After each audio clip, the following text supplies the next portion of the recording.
ഞങ്ങളിപ്പോൾ നിൽക്കുന്നത് ചിങ്ങോലി പഞ്ചായത്ത് 7-ാം വാർഡിലാണ്. ബഹുമാന്യനായ നമ്മുടെ വാർഡിലെ മെമ്പറാണ് മജീഷ്. അദ്ദേഹം എന്നോട് 2 മാസത്തിന് മുമ്പ് ഇങ്ങനെ ഫോണിൽ കൂടെ ബന്ധപ്പെട്ടിട്ട് പറഞ്ഞു, ഒരു പരുന്ത് ഭയങ്കരമായിട്ട് നാട്ടിലുള്ളവർക്ക് ഭയങ്കര ശല്യമായി ഇരിക്കുന്നു, അതിനെ ഒന്ന് റെസ്ക്യൂ ചെയ്യണമെന്ന് ആവശ്യപ്പെട്ടിരുന്നെങ്കിലും താഴെ കൂടെ ഒക്കെ പോകുന്ന ജീവികളാണെങ്കിൽ നമുക്ക് എങ്ങനെയെങ്കിലുമൊക്കെ രക്ഷപ്പെടുത്താം. പക്ഷേ ഇതെന്ന് പറയുന്നത് പക്ഷികളിൽ ഏറ്റവും ഉയരെ പറക്കുന്ന പക്ഷിയാണ്. തന്നെയല്ല, നിയമപ്രകാരം ഇതിനെ എല്ലാവർക്കും പിടിക്കുക മാണ്. ഷെഡ്യൂൾ 1-ൽപ്പെട്ട ഒരു ജീവിയാണ് ഈ പരുന്ത് എന്ന് പറയുന്നത്. അതായത് 3 വർഷം മുതൽ 6 വർഷം വരെ കഠിന തടവും 1 ലക്ഷം രൂപ മുതൽ മുകളിലേക്ക് പിഴയുമാണ് ഇതിനെ പിടിക്കുക, പിടിച്ചു വളർത്തുക എന്നിത്യാദി കാര്യം. അപ്പോൾ അങ്ങനെ ഞാൻ ഇന്നലെ വൈകിട്ട് ഇവിടെ വന്ന് ഇതിനെ ഒന്ന് നിരീക്ഷിച്ചു. അപ്പോൾ ആള് ഭയങ്കര, ഈ കാണുന്ന രംഗമൊന്നുമല്ല, അവൻ്റെ കാല് നമ്മൾ ബ്ലോക്ക് ചെയ്ത് ചിറകിലും പിടിച്ച് വെച്ചിരിക്കുന്നതുകൊണ്ടാണ്. ആള് ഭയങ്കര ആക്റ്റീവാണ്. കുറേ നേരമായി ഞാനും മകനോട് ഇവിടെ വന്നു. ഇവർക്കൊക്കെ ഉണ്ടായ അനുഭവങ്ങൾ ഇവർ ഷെയർ ചെയ്യും. തുടക്കത്തിലെ മെമ്പർ ഇതിനെക്കുറിച്ച് അനുഭവമായ കാര്യങ്ങൾ പറയും, തനിക്ക് നേരിട്ട കാര്യങ്ങളൊക്കെ താൻ പറയും. അപ്പോൾ ഇവിടെ നിരവധി പ്രിയപ്പെട്ടവർ ഇപ്പോഴുണ്ട്. ചില പ്രിയപ്പെട്ടവർക്ക് വരാൻ കഴിഞ്ഞില്ല, ഇപ്പോൾ സായം സന്ധ്യ ആയതുകൊണ്ട്. ഇവനെ പിടിച്ചപ്പോൾ തന്നെ എനിക്ക് എൻ്റെ കൈ മുറിയത്തക്ക നിലയിലല്ല, ഓൾറെഡി എൻ്റെ വിരൽ മുറിഞ്ഞു കഴിഞ്ഞു. അവൻ്റെ നഖം കൊണ്ട്, അവരുടെ ഏറ്റവും വലിയ ആയുധമാണ് നഖവും ചുണ്ടും എന്നത്. കൊത്തു കിട്ടിയില്ലെങ്കിലും നഖം ആഴത്തിൽ 2 തവണ ഇറങ്ങി, 2ാമത്തെ തവണ ഇച്ചിരി മുറിവുണ്ടായി. ഓക്കെ, എന്തായിരുന്നാലും ഞാൻ നിങ്ങളിലേക്ക് വരികയാണ്. നിങ്ങൾക്കുണ്ടായ അനുഭവങ്ങൾ ഈ വാർഡ് മെമ്പർ പ്രജീഷ് ചുരുക്കമായിട്ട് പറയും. അപ്പോൾ തന്നെ നിങ്ങൾക്കുണ്ടായ അനുഭവങ്ങൾ നിങ്ങൾക്ക് ഷെയർ ചെയ്യാൻ അവസരങ്ങളുണ്ട്. നമ്മളിപ്പോൾ നിലവിൽ നമ്മൾ 2 മാസക്കാലമായി ഇതിനെ പിടിക്കാനുള്ള രീതിയിലാണ്. 2 മാസക്കാലം നമ്മുടെ പ്രദേശവാസികൾ, നമ്മുടെ കൊച്ചു കുട്ടികളെയാണ് ഏറ്റവും കൂടുതൽ ആക്രമിച്ചുകൊണ്ടിരുന്നത്. നമ്മൾ ആദ്യം ഫോറസ്റ്റിനെയാണ് ബന്ധപ്പെട്ടത്. അവർക്ക് ഇത് പിടിക്കാൻ, കാരണം അവർ പറയുന്നത് 20 പരാതിയിൽ കിട്ടിയതിൽ 1-2 മാത്രം അവർക്ക് പിടിക്കാൻ കഴിഞ്ഞു തന്നത്. അതിനുശേഷം ഞാൻ പിന്നെ ബന്ധപ്പെടുന്നത് നമ്മുടെ ബഹുമാനപ്പെട്ട പാസ്റ്റർ ചാർലി അച്ചാനെയാണ് ബന്ധപ്പെടുന്നത്. 2 മാസത്തിന് ശേഷം ഞങ്ങൾ മെനഞ്ഞാന്ന് ഒരു റെസ്ക്യൂ, ഒരു വീട്ടിൽ പാമ്പ് കയറി, ചേപ്പാടൊരു വീട്ടിൽ രാത്രി 11 മണിക്ക്. അപ്പോൾ ഞങ്ങൾ 11 മണിക്ക് ഞാൻ അച്ചാനെ വിളിച്ചു. 11 മണിക്ക് അച്ചാൻ ചേപ്പാട് വന്നു.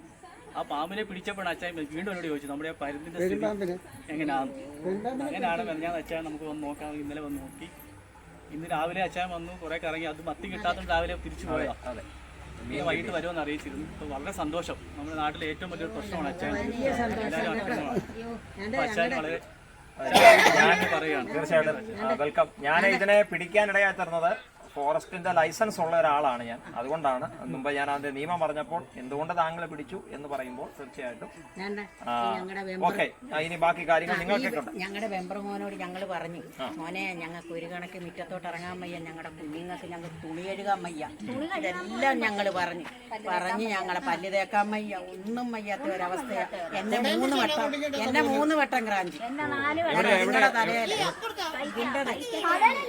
ഇവിടെ കള്ളി കീറി അമ്മേ നോക്കാമേ എന്ന് പറഞ്ഞു. അതുകൊണ്ട് അവിടുത്തെ ചേച്ചിയുടെ കണ്ണാടി എടുത്തോണ്ട് പോയി. ഇവിടെ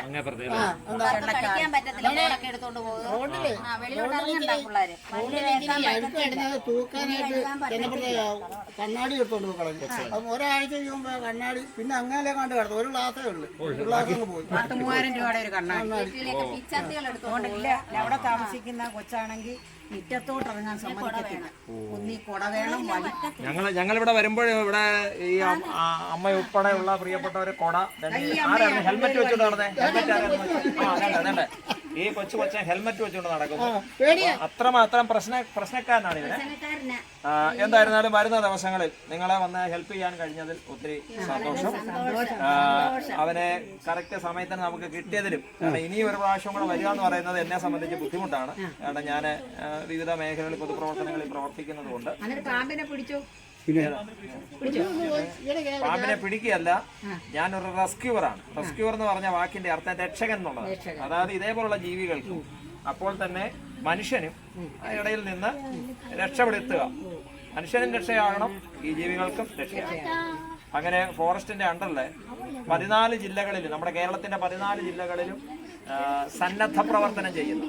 അപ്പം ഞാൻ എൻ്റെ പണം മുടക്കി എൻ്റെ സമയം കളഞ്ഞാണ് ഞാൻ ഇവിടം വരെ വന്നത്. ഞാൻ ഫോറസ്റ്റ് ഉദ്യോഗസ്ഥനല്ല, നിങ്ങളെപ്പോലെ ഒരാളാണ്. അപ്പോൾ തന്നെ അവരെ സ്നേഹിക്കിനെ റെസ്ക്യൂ ചെയ്യുവാൻ വേണ്ടി കൃത്യമായിട്ട് നമുക്ക് അതിൻ്റെ എന്താ പറയുന്നത് ശാസ്ത്രീയമായി പിടിക്കത്തക്ക നിലയിൽ നമുക്ക് ട്രെയിനിങ്ങും എക്യുപ്മെൻസും തന്നിട്ടുണ്ട്. ഇതിനെയൊന്നും പിടിക്കാൻ എക്യുപ്മെൻസ് ഒന്നും തന്നിട്ടില്ല. ഇതിനെയൊക്കെ നമ്മൾ മനസ്സിലാക്കി കാര്യങ്ങൾ കൈകാര്യം ചെയ്യുന്നു എന്നുള്ളതേ. ഓക്കെ, നിങ്ങളുടെ എല്ലാവരുടെയും സഹകരണത്തിന് പ്രത്യേകമായ നന്ദി. വരുന്ന നിമിഷങ്ങളിൽ റാന്നി RRTക്ക് നമ്മളിവനെ കൈമാറും. ഓക്കെ, റാന്നി